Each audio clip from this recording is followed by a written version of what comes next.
I find like a lot of people these days struggle with communicating, whether it's just their feelings, thoughts, or a range of ideas and all of that.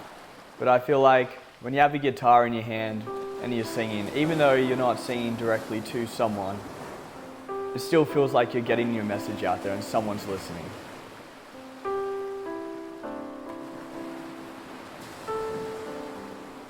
Music's been there as long as I know. When I was a kid, my dad used to be a DJ, so I grew up with him. So there wasn't really a particular one moment when it was like, wow, he's got talent.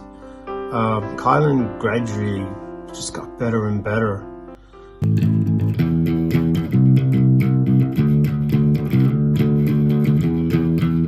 Even when he got me my first guitar, I couldn't play a single note that sounded good. First we got him guitar. He liked it, didn't do too much with it. Then he kind of got into the bass.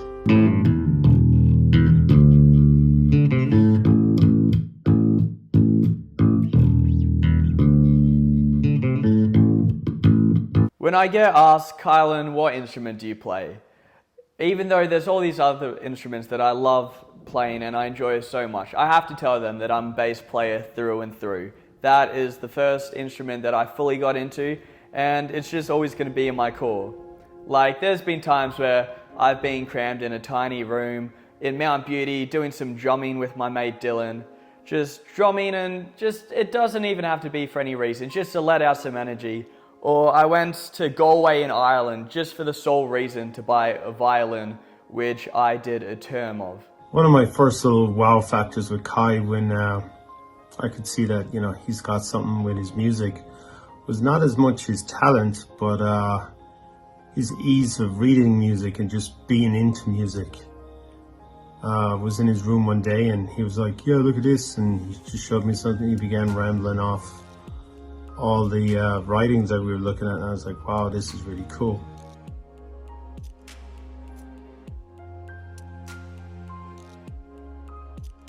And whilst these days I do a lot of guitar and singing as well, like for a lot of my solo projects, I do pretty much every instrument on it, though I do get my mate Dylan to do the drums on that because he adds the extra touch.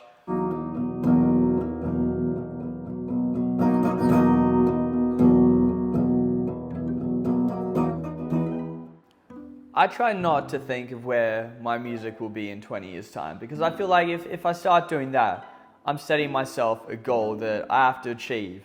And if I achieve that goal early, then great. But if I don't achieve it, then I'll lose that passion in music. I'll feel like a failure.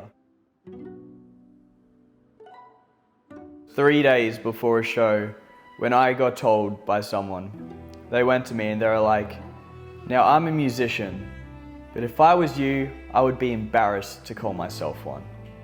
And that just crushed me, because in that moment, I was told that me calling myself a musician was an embarrassment.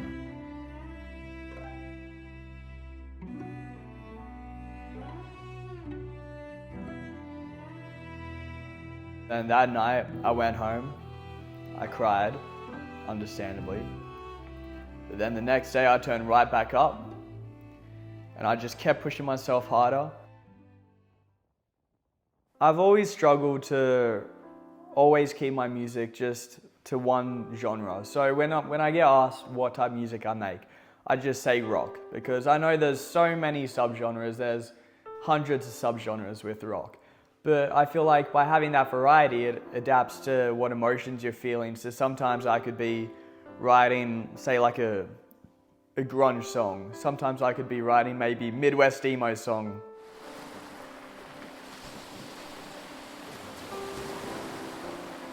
I've always had more passion jamming with others because there's more energy connection. Because whilst you play by yourself, yeah, you're letting out your own energy, but by having that mixture of different energies all merging together, that's what really brings out this different aspect to it. And whilst a further dimension of it, I used to be in another band in the past, and it was always cover songs. So as soon as I had the chance to join Twisted Rise and work on something more original, that's when I had to take it, because you're taking energy from these different musicians jamming together, but you're also taking that original aspect as well.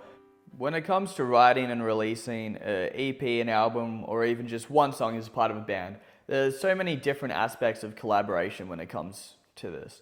See, the way Twisted Horizon worked on our next EP, we all had our own individual ideas because a team still has to have individuality between each team member. So we worked on our own parts. Then we came together and we started showing our ideas, bouncing them off each other. And then the ones that as overall we approved of, we thought something we could make of this. We started adding our own ideas to each other's ideas. And by this, the collaboration created a larger idea, which then turned into some sort of product. A product which we then took to Troy Brady, formerly of Amity Affliction, and he helped us produce it. And then once we got that mastered and all of that, then you think it's done. But then you still have to come into collaboration with distributors and then promoters, sometimes PRs, and also start collaborating with different venues. So I have the BCM 303 creative brief, and I feel like this is a great way for, if you've got a project coming up, it's a great way to exactly direct how you're going to want to approach this. I see here, so if I'm referring this to Twisted Horizon's next EP, we've got our project overview. It's our EP. And then our message, even though all our songs are about different things, I'd say that our message is overall all about leaving hometown, the memories still connected with it, and just that feeling overall. When it comes to target audience, we've already got a bit of an audience, so we're going to want to direct to these fans. But also we want to continue to widen that audience. So I'm assuming people of different aspects of rock music, people that enjoy that, bit of that angst. That's the people that we want to try and tackle. More specifically, maybe some of that younger youth, just because that's what I connect with. The life story of Killin is everyday story of a young emerging artist. Through the documentary, we got to know about different life stages in his life. The stage when he first learned about the music, the stage when he started playing the instruments, the stage in which he got criticized for his music, the stage when he emphasizes on what's the importance of a band in his life, emphasizes on the key collaboration through which their band is releasing the latest EP. To summarize his journey and findings in 3 words, we can say that his journey was eventful, collaborative, and melodious.